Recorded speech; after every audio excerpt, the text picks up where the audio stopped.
Hello students. In this lecture video, I'll be discussing about the mechanism of concentration of the filtrate. Now, how this concentration of filtrate is happening in the previous video I had told you. Now, let us refer to that mechanism. What mechanism is called? So, in the loop of Henle and vasa recta, these two are the tubules where maximum concentration of filtrate is happening. In the last lecture, I told you in the video that in the descending loop, water is moved outside, and in the ascending, water is absorbed and the electrolytes are moving outside. So the flow is in the opposite direction, counter current mechanism. Current is flow, mechanism is the process, and counter means opposite direction. So this exchange or this mechanism is called as counter current mechanism, which is explained over here also. Then the different U-shaped capillaries which are running across this limb or across this loop of Henle is vasa recta. Here also exchange is taking place. Second is this. And third is the urea recycling, which I told you that in collecting duct, urea will be reabsorbed, again reabsorbed by this ascending limb, and again recycled. So these three are the mechanisms for concentration of the filtrate. So here the point to be noted here is that because the descending limb, it is releasing water outside, so it is the filtrate is being concentrated. We can see in osmoles per liter, the concentration is measured. From 300, it increases to 400, then 600, and finally 1200. Then you can see how it is basically, removing the sodium ions. You can see over here. Yes, so the concentration will decrease now. Yes, inside it will become from 1200 to again 300. Then coming to the regulation of kidney function, here three main points you have to understand. Regulation is carried out by hormones through hypothalamus, through a protein from the juxtaglomerular apparatus, and again one factor in the heart. Now let us understand what happens. Suppose there is excessive loss of fluid, which is called as diuresis. If excessive loss of fluid is there, then what will happen? The blood volume will decrease.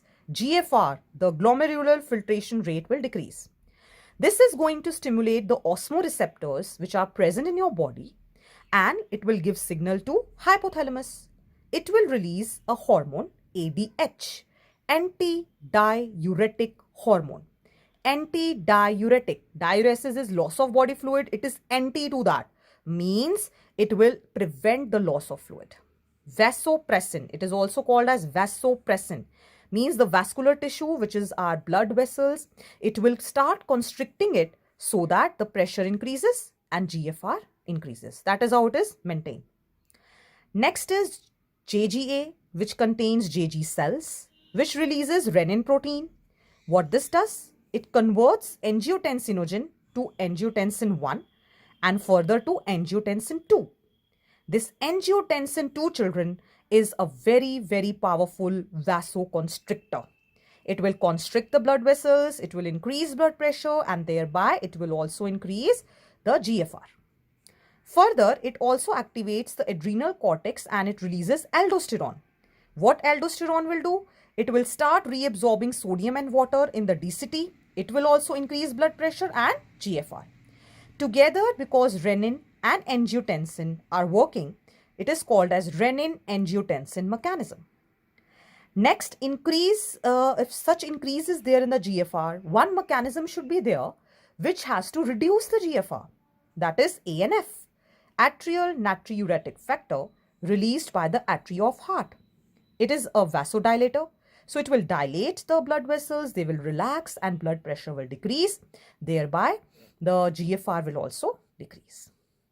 Lastly, coming to micturition. Micturition means that it is a voluntary signal to give the urinary bladder the signal that now is the time to excrete the urine. So micturition is release of urine, and when the brain is involved in that to give the message, it is called micturition reflex. The urine is yellowish in color. It is slightly acidic, pH 6, and it contains 25 to 30 grams of urea. Now, analysis of urine can give diagnosis to certain diseases. Like if glucose is present, called as glycosuria, or ketone bodies, fatty compounds present, ketonuria, shows diabetes mellitus. Now there is role of other organs also except for kidneys, that is lungs, liver and skin, which help to eliminate wastes. Lungs, they release carbon dioxide. Liver, it releases bile pigments like bilirubin and biliverdin. And skin has sweat glands as well as oil glands, which will release sterols and different amounts of urea outside.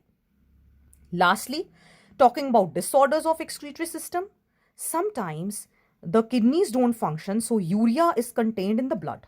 Such situation is called as uremia, and the person has to get that removed artificially through hemodialysis. So this is also called as artificial kidney. In this, the blood is then taken into a dialyzing fluid and anticoagulant is added like heparin so that it doesn't clot. In the dialyzing fluid, everything will be there except for the nitrogenous wastes. So through cellophane membranes, down the concentration gradient filtration will happen, and then pure blood or without the waste, it will be released in the patient again. In another thing is kidney failure or renal failure. Wherever renal word comes, it is related to kidney. So for that, the patient has to go for kidney transplantation, which is preferably through a close relative, so that the rejection of that kidney is not occurring. It is not treated as foreign. Next is renal calculi, which means stones or insoluble mass of crystallized salts in the kidney. Glomerulonephritis, TIS means inflammation, glomerulus inflammation. So in the kidneys, if sometimes inflammation of glomeruli is there, it is called as glomerulonephritis.